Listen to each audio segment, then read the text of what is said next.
Hello students, challenging question को चलो discuss करते हैं। ठीक है, क्वेश्चन ये था कि दो बॉल है जो इलास्टिक फ्लोर पे ड्रॉप कराया जा रहा है। एक को 44 यानी मैं उसको एच ही मान लेता हूँ, और दूसरे को 11 यानी h/4 हाइट से ड्रॉप कराया जा रहा है।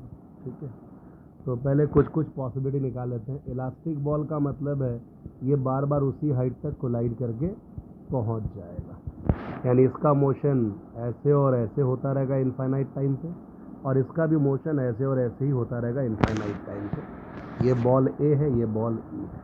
क्वेश्चन में क्या निकालना है कि अगर इसको आप टी टाइम पे ड्रॉप कराते हैं तो इसको आपको टी प्लस टाउ पे ड्रॉप कराना है, और इसलिए ड्रॉप कराना है कि कुछ सर्टेन टाइम डेल्टा टी तक, इस टाइम तक वेलोसिटी ए और बी का क्या रहेगा, सेम रहेगा। यानी जो फाइंड करना है वो क्या क्या करना है, डेल्टा टी फाइंड करना है ताकि वेलोसिटी दोनों का सेम रहे ए और बी का, और दूसरा टाउ निकालना है, यानी इसके ड्रॉप के बाद इसको कितने टाइम के बाद गिराए ताकि इस टाइम तक वेलोसिटी कोइंसाइड करे, और ये टाइम भी निकालो और ये टाउ भी निकालो। ठीक है, तो कुछ बेसिक चीज़ यहाँ समझ लेते हैं।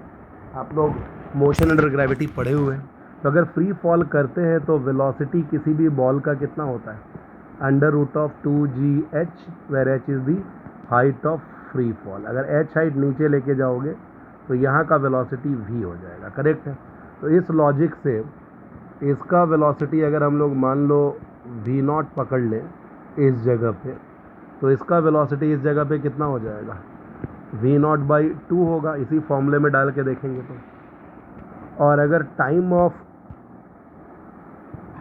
मोशन देखेंगे फ्री फॉल का, तो टाइम ऑफ मोशन होता है अंडर रूट ऑफ कितना, 2h/g।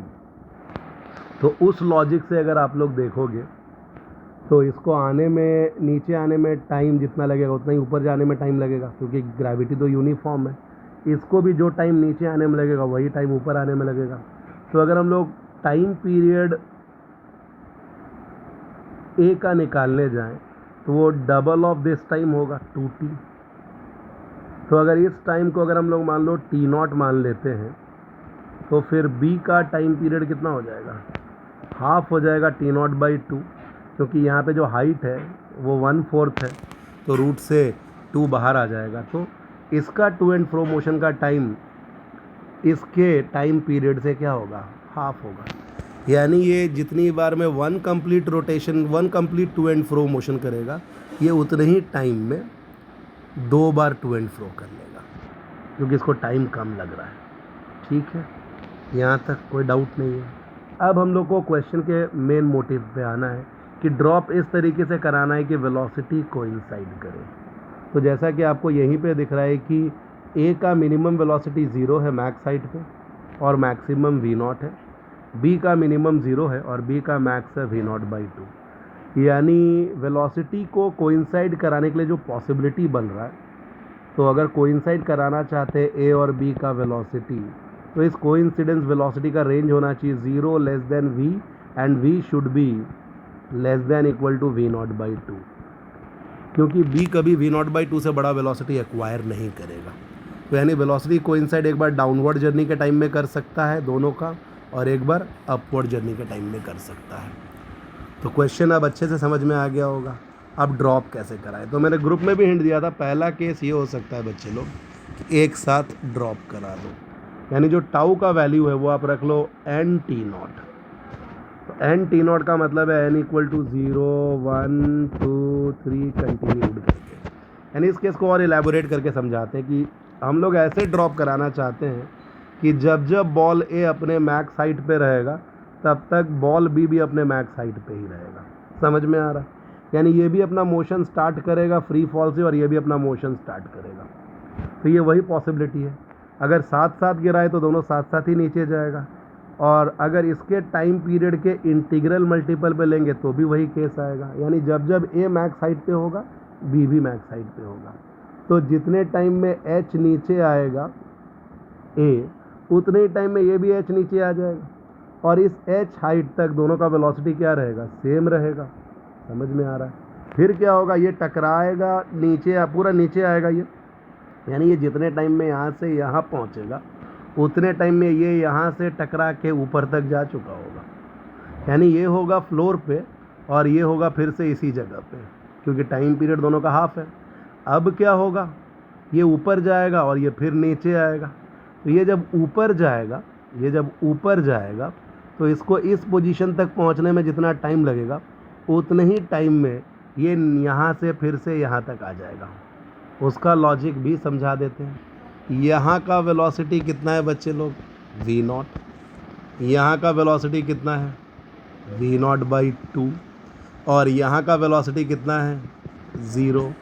और यहाँ का वेलोसिटी h हाइट आएगा तो इसका भी वेलोसिटी वही कितना रहेगा, v0/2। नीचे जाएगा तो वो नीचे की तरफ, ऊपर जाएगा तो v0/2 रहेगा। समझ में आ रहा है।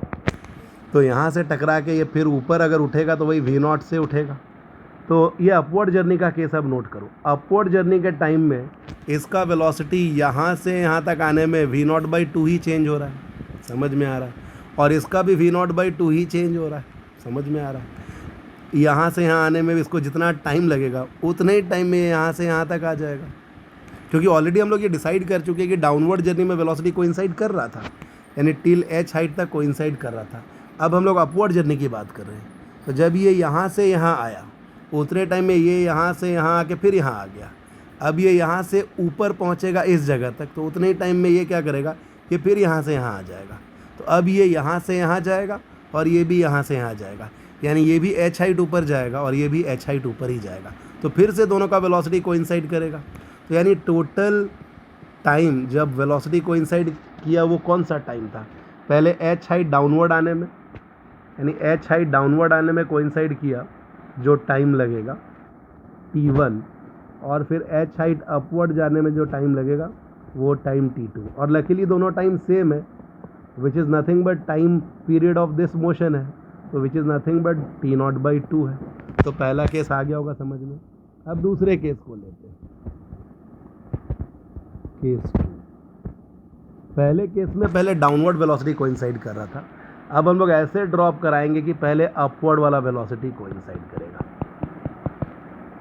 यानी ये बॉल नीचे आ रहा होगा तो उस टाइम में हम ऐसे ड्रॉप कराएं कि ये बॉल जब यहाँ से ऊपर उठ रहा होगा तो ये बॉल भी यहाँ से ऊपर ही उठ रहा होगा। यानी यहाँ का वेलोसिटी v0/2 रहता है, यहाँ का भी v0/2 रहता है। तो ये अपने h हाइट तक जाने तक में वेलोसिटी क्या रहेगा, सेम, इसका भी सेम। तो इस केस में क्या होगा, ये ऐसे ऐसे मूव कर जाएगा और ये भी ऐसे ऐसे मूव करेगा। तो सीधा सीधी दिख रहा है कि टाइम ड्यूरेशन जब वेलोसिटी कोइंसाइड होगा तो इसके टाइम पीरियड के बराबर है, यानी कितना, t0/2। यानी दोनों केस में टाइम पीरियड सेम आ रहा है, बट इसमें कंटिन्यूस में आ जा रहा है, उसमें कंटिन्यूस में नहीं आ रहा था पहले वाले केस में। पहले वाले केस में पहले t0/4 तक कोइंसाइड किया और फिर बाद में कुछ टाइम के बाद फिर से कोइंसाइड करना स्टार्ट किया। समझ गए होंगे। लेकिन इसमें कंटिन्यूस में आ जा रहा है। लेकिन अभी टाउ का वैल्यू नहीं पता चल रहा है, तो टाउ का वैल्यू ऐसे डिसाइड करते हैं, मान लो n+1/2 इंटू t0 रख लेते हैं। t0 कौन सा टाइम है आपको ऑलरेडी बता रखा है। तो n=0 पे समझ जाओगे तो अपने आप सब समझ आ जाएगा। यानी t0/2 का मतलब सीधा सीधा है कि इस बॉल को तब ड्रॉप कराओ जब ये बॉल ज़मीन पे आके ऊपर जा रहा हो। यानी ये बॉल तब ड्रॉप होना चाहिए जब ये टकरा के ऊपर जा रहा हो। तो जितने टाइम में ये जस्ट यहाँ से ये वाला डिस्टेंस कवर करेगा, ये तो h है, ये 3h/4 कवर करेगा, उतने टाइम में ये भी क्या होगा, यहाँ से नीचे आ जाएगा और ऊपर जा रहा होगा। तो फिर से वेलोसिटी क्या हो जाएगा, कोइंसाइड कर जाएगा। तो आई थिंक आपको दोनों आंसर मिल गया। यानी फाइनल आंसर इसका क्या हुआ कि टाउ का 2 वैल्यू आ रहा है। एक केस है n/t0 और दूसरा केस है n+1/2 t0।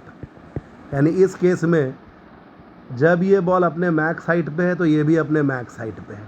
ये वाला केस हम लोग लेके चले इस केस में, ठीक है। और इस केस में क्या कर रहे हैं, जब ये बॉल ज़मीन से ऊपर जा रहा है उस टाइम में इसको ड्रॉप कराया जा रहा है, ठीक है। और इन दोनों केस में डेल्टा t कितना आ जा रहा है, t0/2। Thank you students, I hope you have understood.